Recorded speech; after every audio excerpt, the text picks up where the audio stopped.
Lovely. Ronnie, I heard a lot about some of the things that you've built, and you've obviously built something that's huge and very impactful in India.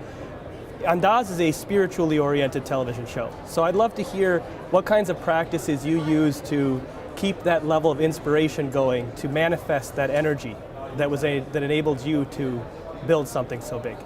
Well, both my daughter and my wife are extremely spiritual in nature, and actually they annually do a Vipassana course, which is of 10 days, and draw a lot of high energy from that point of view. Coming to your specific question, I think when you actually turn to be an entrepreneur, you've got to be able to have that resilience, that in your most abyss moments also, you've got to be able to put up a brave front to be able to feel that you're in control. And in actual sense, you need to feel in control and you need to be in control. And that very sense that there are a lot of people, it could be 50 people, 5 people, or 5,000 people whose destiny is in your hands, or etc. I think that's the time when you feel that solutions will come around. I normally, to bring the level of energy back, always recalibrate myself by saying, what's my worst case situation when someone hits me?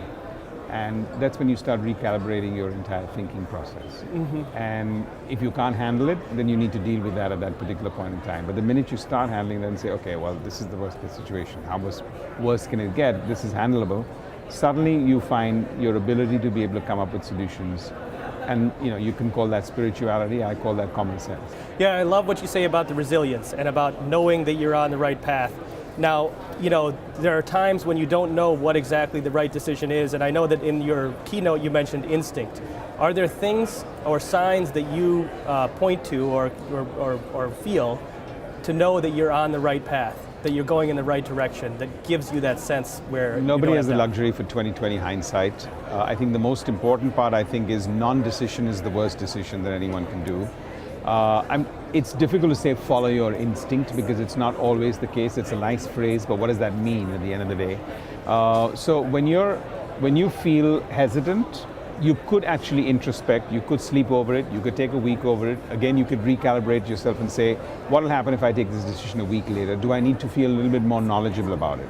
Second, you're working with a core team of people who have a lot of respect for you and you have a lot of respect for them. Sometimes it's just lovely to socialize that context and talk to a lot of people in that. At the end of the day, the accountability for that decision process has to be yours, and then you go out and do it. Now, so gut is not just bouncing out of bed one morning and saying, I'm going to go for it. That's just in the movies. It doesn't happen that way. Absolutely. Now, it's interesting because I must imagine that the point where you're at now puts you into a different frame of mind than the point that you were at when you were starting this business. So I'd imagine that now at this point, you now have a long list of accomplishments, including 25 most powerful people in Asia, extremely wealthy, all sorts of good things have happened as a result of the hard work. Now, is it easier now or harder now that all of that has passed to think about the decisions that you must make because you already know all of this has been accomplished and there may be less uncertainty around where you're going to end up? It all depends on your ambition levels. You can decide that there's a lot that you've accomplished and now you want to do X, Y, or Z. So it really depends on each one as an individual perspective. So I don't think it's easy or difficult. I think in some ways it's easier because there's a good base and it allows you and gives you the sense of a choice. I feel blessed that I have now more choices and my ability to take those choices the way I would like to. When I was starting up, I needed to go for it in a very different sense. So I think really I feel blessed that I have the opportunity now to take a few choices. What they would be is something that you need to feel really good about. Do I want to make a 20-year plan? For the next 20 years is what I want to do, or for the next 5 years is what I want to do? A lot will change by what you think about when you look at it from a longevity point of view. I think the cliche thing that says, I want to spend some more time with the family, I think you're always, in most aspects, you are.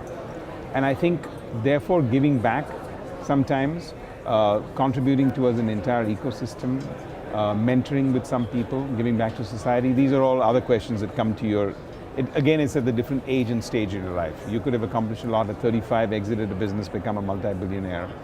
And at that stage, you have a different crossroad at 35 than you would at 45 and at 55, I suppose. So it just varies. Fantastic. Now, it seems like now at this point, you must be running around in circles with plenty of people who are very successful and have come across many people over the course of your life.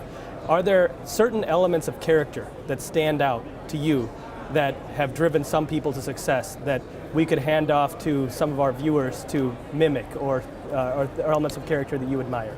Yeah, well, one thing is for sure, I'm not going around in circles, actually. So I think that's pretty much clear and out of the way. Right. But I think I said that a little bit earlier in my keynote address, and maybe I'd be kind of happy to repeat that. Some of the things is, one is definitely stay the course. I think this is something that very few people do.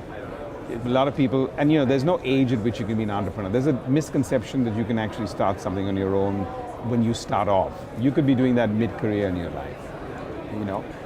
You could change courses mid-career in your life. The only key aspect is, are you willing to stay the course? Because the fact of the matter is, and most people think, I've been unsuccessful. Actually, you've not been unsuccessful, ever. You, at the first time of a hurdle, or the second time of a hurdle, you've given up. That's not being unsuccessful. That's actually taking a simpler option out of that stage. Right. So I think, people having a view that says, I didn't make it and I was unsuccessful, there's never a situation. Because if you stay the course, there's no way you can not be successful. It's a beautiful, inspirational message. It's really great to have you on the show, Lovely. Ronnie, and I wish you the best of luck. Thank you. Yep.